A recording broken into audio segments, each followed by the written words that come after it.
Brazil terrorism arrests highlight Olympic threats.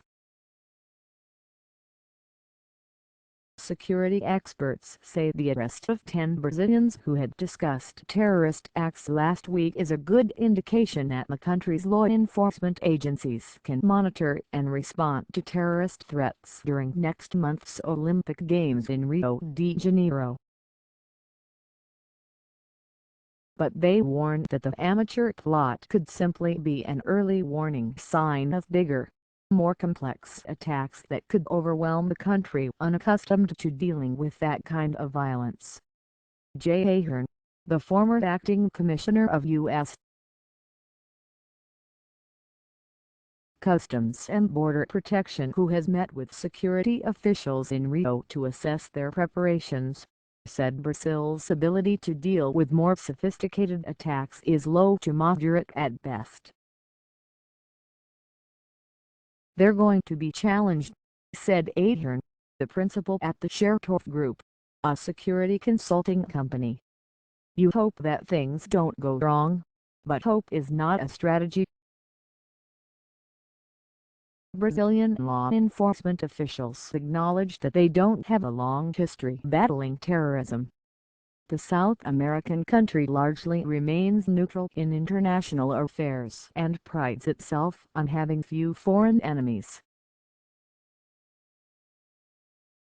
"That won't matter," Ahern said, "when the Olympics get underway. When you have a large concentration of people with a large international audience, it presents, unfortunately, a very attractive target," he said. Brazil has also seen more indications that terrorist groups will target the Games. The first came in November, when a member of the Islamic State tweeted, "Brazil, you are our next target." Rita Katz, director of the site intelligence group, said that's been followed by an increase in ISIS propaganda being shared on social media translated into Portuguese.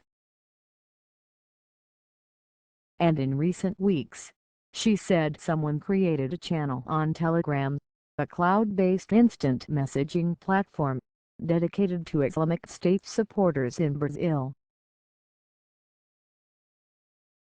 The first posting on the channel, called Inspire the Believers, announced that it would be posting some of the easy ideas for lone wolf attacks at the Olympics.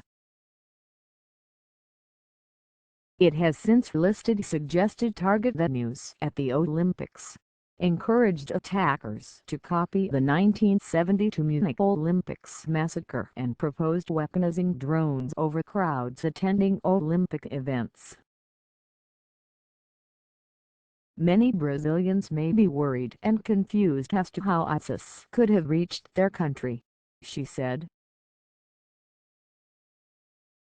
"But today's modern terrorism is far-reaching, as ISIS and jihadists use social media to reach anywhere that people are online, and no country is insusceptible